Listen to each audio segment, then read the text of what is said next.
নমস্কার, সোমালিয়াস ক্রিয়েশনে আপনাদের সবাইকে স্বাগত জানাই। আজকে আমি আপনাদের সাথে শেয়ার করছি গার্লিক ব্রেড, যেটা খেতে খুবই টেস্টি আর খুব সহজেই বানিয়ে ফেলা যায়। এটা বানাতে কি কি লেগেছে উপকরণগুলো আমি রান্নাটা করতে করতে দেখিয়ে দিচ্ছি।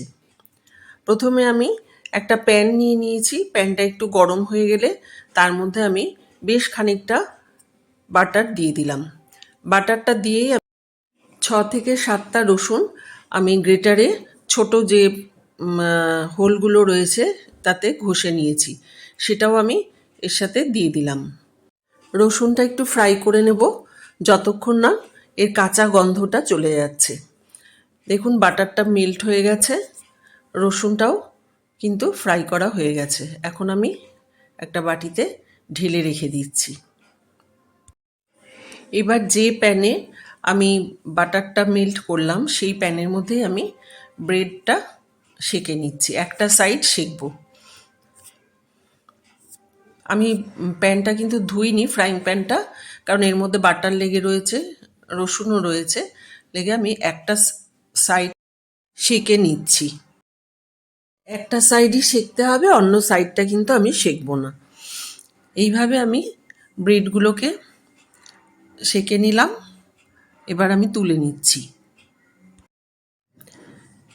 এখন যে গার্লিক আর বাটারটা আমি তৈরি করে রেখেছিলাম সেটা আমি ব্রেডের ওপর দিয়ে ভালো করে ছড়িয়ে দিচ্ছি।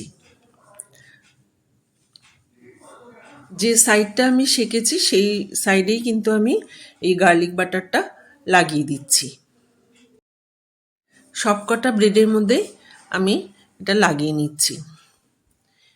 এটা কিন্তু আপনারা এই গার্লিক ব্রেড আপনারা কিন্তু ব্রেকফাস্টে খেতে পারেন, বাচ্চাদের টিফিনে দিয়ে দিতে পারেন, ওরা কিন্তু খুশি হয়ে খাবে। আমার বাটার লাগানো হয়ে গেছে।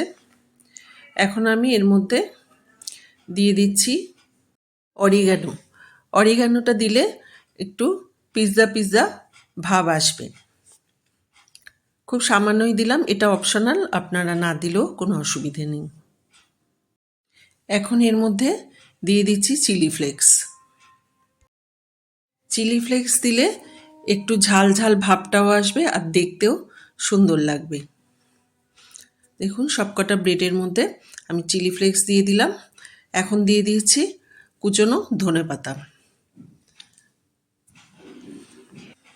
এবার সব শেষে আমি এখানে চিজ গ্রেট করে দিয়ে দিচ্ছি। এটা দিয়ে দিলে খেতে ভীষণই টেস্টি হবে। আমার চিজ দেওয়া হয়ে গেছে। এখন আমি একটা ফ্রাইং প্যান নিয়ে নিয়েছি, সেখানে আমি আবার একটু বাটার দিয়ে দিলাম। বাটারটা মেল্ট হয়ে গেলে আমি এই ব্রেডগুলো, যে চিজ দেওয়া যে ব্রেডগুলো সেগুলো এর মধ্যে দিয়ে দিচ্ছি, আর উপরে আমি ঢেকে দিচ্ছি। এতে চিজটা ভালোভাবে মেল্ট হয়ে যাবে। এই সময় গ্যাসের ফ্লেমটা কিন্তু আমি একদম লোতে রেখেছি। আমি মাঝে একবার ঢাকাটা তুলে আর একটুখানি চিজ দিয়ে নিয়েছি। আমার মনে হলো যে চিজটা একটু কম হয়ে গেছে, সেই জন্য আমি আর একটু চিজ এর মধ্যে দিয়ে দিয়েছি। গার্লিক ব্রেড তৈরি হয়ে গেছে, ভীষণই সহজ।